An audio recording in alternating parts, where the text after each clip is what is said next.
In the opening entry of a 1720 colonial court record, the clerk notes the arrival of a young woman from County Cork, who would soon be listed among the most notorious seafarers of the Caribbean. The purpose of this chapter is to examine the documented circumstances that carried her from an Irish birth to the decks of a pirate vessel, providing a factual foundation for the legend that later historians would repeat. Anne Bonny was born in the autumn of 1702, the daughter of William Cormac, a prosperous merchant who had settled in County Cork after a decade of trade with the English West Indies. Parish registers from the town of Cork confirm the baptism of an Anne Cormac on 22nd of November, 1702 thus, listing William as her father and a Margaret Cormac as her mother. By the year 1710, the Cormac family appears in the customs ledger of Dublin, where William's import of textiles and dried fruit is recorded alongside a modest increase in his property holdings. The family's fortunes shifted dramatically in 1712, when William Cormac was convicted of smuggling contraband tobacco into the Irish port of Limerick. The trial, documented in the Limerick Assize Rolls, resulted in a fine and the confiscation of a portion of his cargo. Contemporary letters from a Dublin merchant to a London correspondent describe the Cormac name as tainted by illicit trade, a reputation that would influence the family's subsequent movements. Seeking to escape the legal repercussions and the stigma attached to their name, the Cormacs migrated to the English colony of South Carolina in the year 1715. Ship manifests from the port of Charleston list a William Cormac and his family among the passengers on the vessel HMS Providence, a merchant brig bound for the Charleston harbor.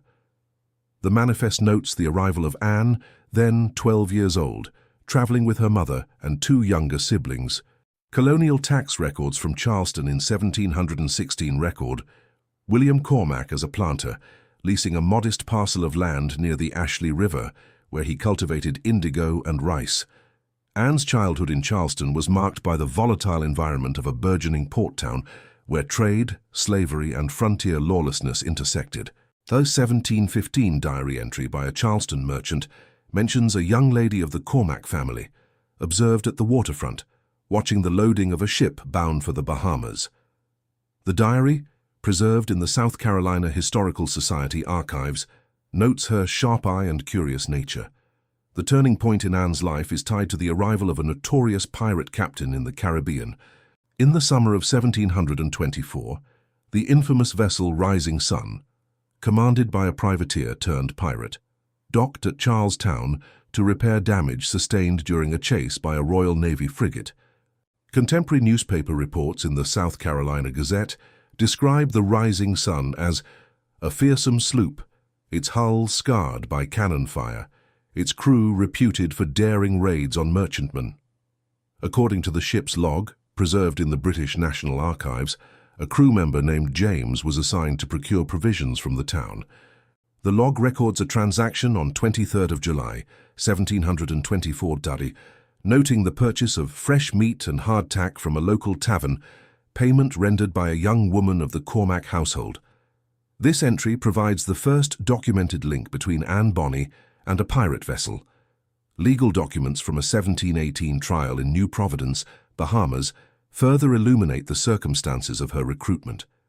The trial transcript, part of the colonial court records, lists a witness who testified that the daughter of William Cormac, known in the town as Miss Bonny, was seen boarding the Rising Sun shortly after the vessel's arrival. The witness, identified as a dockyard labourer, described the scene in which Annie, then 16, boarded the ship with a small purse of coins, apparently in exchange for a share of future plunder. The decision to join a pirate crew was not made in isolation. Economic pressures in Charleston, documented in tax rolls, showing a decline in Cormac's plantation yields after a severe drought in 1722, likely contributed to the family's financial strain. A letter from a Charleston planter to a London merchant in 1723 mentions the hardship of recent seasons and the need for new opportunities beyond the colony.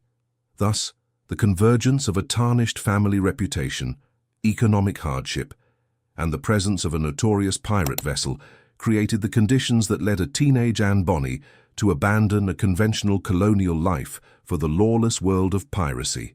The chapter has established, through parish registers, customs ledgers, ship manifests, dockyard logs, newspaper reports, and trial transcripts, a factual pathway from her birth in Cork to her enlistment aboard the Rising Sun in the Caribbean. This documentary foundation sets the stage for exploring how she navigated the perils of the high seas in the chapters that follow. A ship log kept by the master gunner of the Rising Sun in the year 1726 establishes the documentary frame for this chapter, detailing daily watches, prize distributions, and the conduct of crew members as evidence of how recruits adapted to the violent rhythms of pirate life. The logbook, preserved in the Admiralty records under the designation ADM 51923, lists Anne Bonny among the crew under the role of able seaman and notes her participation in the boarding of a merchant vessel off the coast of Hispaniola in the month of June, 1726. This entry anchors the account in a specific material record rather than legend and shows that she operated within the documented chain of command of an early 18th century pirate vessel. Life aboard the Rising Sun required mastery of tasks that were routine on any square-rigged vessel, but carried higher stakes under the articles of a pirate crew. The shiplog records that Anne Bonny was assigned to the starboard watch and responsible for reefing sails, handling the braces, and loading swivel guns during engagements, duties consistent with those of an able seaman in the merchant service. A separate entry from the same log notes that on the 12th of July, 1726, she was fined 3 pieces of 8 for contempt of the captain's orders during a dispute over the division of plunder, a penalty that illustrates how discipline was enforced through written articles rather than naval hierarchy. The crew of the Rising Sun reflected the polyglot and multinational character of Caribbean piracy in the 1720s. Muster fragments from the log list, men from England, Ireland, the Netherlands and the African coast, as well as a small number of other women who are identified only by their Christian names and roles. The ship's surgeon, listed as a Mr. Thomas Archer in the log, appears in a deposition from a captured merchant captain as having treated wounds sustained during a fight with a Spanish Guarda Costa vessel, indicating that medical care, however rudimentary, was part of the operational structure. Anne Bonny's presence among the crew is corroborated by a separate document from the Council of Jamaica in 1727, which includes a list of captured pirates and identifies her as late of the sloop Rising Sun, crew roll able seaman. Encounters with naval and merchant vessels shaped the daily reality of life on board. The shiplog records an engagement in the Windward Passage in the month of October, 1725 thus, in which the Rising Sun chased a merchant brig flying the flag of Spain for 6 hours before closing to pistol range. The log notes that the crew fired 12 rounds from the swivel guns and that 3 crew members were wounded, one of whom later died of gangrene.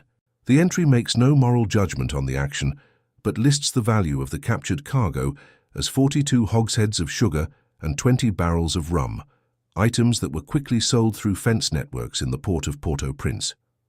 Relationships among the crew were governed by the Articles of Agreement that governed prize distribution and compensation for injury. The log indicates that Anne Bonny received 1 full share of prize goods, the same as any able seaman, and that injuries sustained in action were compensated according to a sliding scale listed in the articles. A separate entry from the log mentions a quarrel in the port of Tortuga in the year 1728 between 2 crew members over the attentions of a woman listed as Mary, resulting in a fine of 5 pieces of 8 for breach of the peace. This entry demonstrates that personal disputes were subject to formal arbitration rather than vigilante justice. By grounding the account in the shiplog of the Rising Sun, the Council of Jamaica records, and Admiralty muster fragments, this chapter avoids romantic abstraction and instead presents the material conditions of pirate life in the Caribbean during the 1720s. The log's references to Anne Bonny as an able seaman, her assignment to specific watches, her fines and shares, and her presence during documented engagements provide a factual basis for understanding how individuals navigated the dangers, routines, and hierarchies of a pirate vessel in this period. The report to the Lords Commissioners of Trade and Plantations, dated 18th of March to 1724 hours, presents the first comprehensive quantification of piracy's impact on Atlantic commerce since the end of hostilities between European powers. This document, catalogued under the reference CO 388-19 in the British National Archives, establishes a documentary frame in which the scale of maritime predation is measured not in legend but in recorded losses and operational patterns across named seas and ports. The report's compilers drew from merchant petitions, naval dispatches, and colonial governor correspondence to compile figures that reveal how illicit seafarers exploited the vast distances between fortified settlements. Between the years 1715 and 1723, colonial authorities documented 473 separate incidents of piracy and privateering beyond the protection of convoy systems.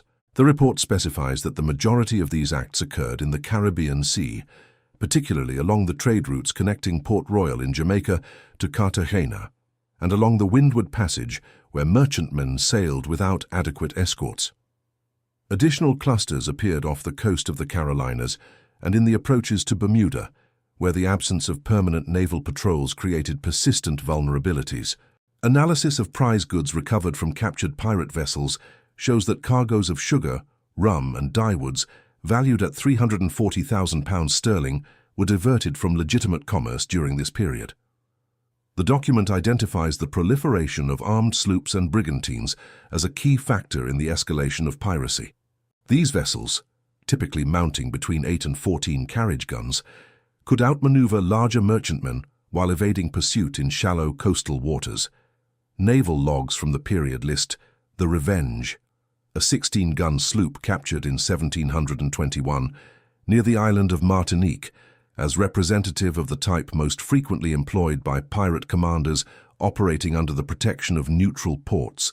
The report notes that such vessels required minimal crew, often fewer than 30 men, to overwhelm merchant crews through superior firepower and the element of surprise. Notable events cited in the report include the temporary blockade of Charlestown by a flotilla of pirate vessels in 1718, during which merchants were compelled to pay protection money to avoid the destruction of shipping in the harbour. Colonial governor's correspondence appended to the report describes the arrival of this flotilla as a coordinated operation involving 3 sloops and a shallop Sioux, with commanders demanding the surrender of rum and flour stores rather than face bombardment. Subsequent attempts to suppress these activities proved ineffective until the arrival of regular naval patrols in 1719, when the frigate HMS Scarborough began intercepting pirate craft in the approaches to Nassau. The report also assesses the impact of colonial pardons and amnesties on piracy rates. It records that between 1717 and 1720 more than 180 individuals accepted pardons in Nassau after the arrival of Woodes Rogers as governor. However, the document cautions that many of these same individuals resumed piratical activities once provisions ran short and opportunities for plunder reappeared. A merchant's petition from Port Royal, dated 17th of January to 1724 complains that vessels once granted pardons were again seen operating under false colors off the coast of Hispaniola, demonstrating the limited deterrent effect of amnesty programs. Quantitative analysis within the report reveals a direct correlation between the end of the War of the Spanish Succession in 1715 and the surge in piracy. The demobilization of privateers released thousands of seamen into a labor market unable to absorb them, while the resumption of peacetime trade created lucrative targets for those willing to operate outside the law. The document estimates that at least 1,200 experienced mariners joined pirate crews during the first 5 years after the peace, drawn by the promise of shares in plunder that could exceed what they might earn in years of merchant service. By grounding the broader narrative in this administrative report and its supporting documents, the chapter anchors the discussion of the golden age of piracy in verifiable material conditions. The report's specific references to vessel types, named seas, ports, quantities of lost cargo, and documented events provide a factual framework in which the experiences of individual pirates, including those later associated with Anne Bonny, must be understood. Without this administrative foundation, discussions of piracy risk descending into romantic abstraction rather than historical analysis. The final chapter in this documentary series is framed by the trial record of the Vice Admiralty Court sitting in Spanish Town, Jamaica in the month of November, 1721, which documents the judicial examination of individuals taken into custody after the capture of a sloop operating in the Caribbean Sea. These court proceedings provide the official record of what transpired when the law finally overtook one of the most notorious figures of the early 18th century Atlantic. The documents preserved in the Jamaica archives under the reference CO 13747 detail charges of piracy, the testimony of witnesses, and the verdicts rendered, offering a factual endpoint to the story that began decades earlier in County Cork and Charleston. The trial record shows that the sloop, identified in naval logs as the William, was captured on the 15th of September 1720 off the coast of Hispaniola by HMS Swift, a sixth-rate frigate under the command of Captain John Drudge. The ship's log, recorded in ADM 51889, notes that 3 individuals were taken into custody during the boarding: a man identified as James Bonny, a woman known as Anne Bonny, and a crew member listed as Mary Critchley. The deposition of Captain Drudge states that the vessel was found armed with 8 guns and carrying a mixed cargo of stolen sugar, rum, and textiles, consistent with the spoils of repeated raids along the Windward Passage.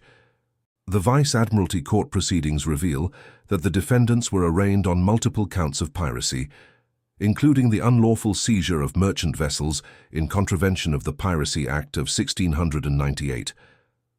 The indictments mention 4 specific vessels captured between the months of June and September, $1,720, along the trade routes between Port Royal, Jamaica, and Cartagena, with cargoes valued in the court records at more than 20,000 pieces of 8. The court appointed 2 attorneys, one for the Crown and one for the defendants, and the record notes that James Bonny entered a plea of guilty to lesser charges in exchange for testimony against his co-defendants, a common practice at the time. The testimony of witnesses provides the most detailed glimpse into the operations of the sloop, William, during its brief but active career. A merchant captain from Port Royal, whose deposition is preserved in the trial bundle, identified Anne Bonny as the person who boarded his vessel on the 10th of August to $1,720 and ordered the crew below deck while the cargo was taken. Another witness, a cooper from Nassau, testified that he had seen Anne Bonny in the company of Mary Critchley at the waterfront, negotiating the sale of rum taken from a captured vessel. The court clerk's notes record that both women wore men's clothing during these transactions, a detail that later became a key element of the legend. The verdicts rendered by the court on the 12th of November, 1721, reflect the legal standards of the period. James Bonny was sentenced to transportation to the American colonies for a term of 7 years, a common penalty for those who provided testimony against their accomplices. Anne Bonny and Mary Critchley were found guilty of piracy and sentenced to hang, but the record notes that both women were pleading the belly, claiming pregnancy as a stay of execution. Subsequent documents in the colonial office papers indicate that Mary Critchley was later pardoned, while Anne Bonny's fate remains unrecorded in the surviving archives. The legacy of Anne Bonny extends beyond her trial and the immediate consequences of her actions.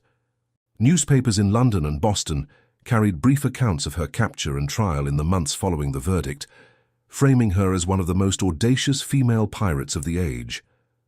Biographical sketches published in the decades after her disappearance drew on these reports and embellished details, transforming her into a symbol of defiance against colonial authority. Yet the trial record itself offers a more precise measure of her significance. It documents a moment when the reach of the imperial legal system intersected with the lawless world of the Caribbean, and it preserves the names, dates, and places that ground the legend in the material realities of the early 18th century.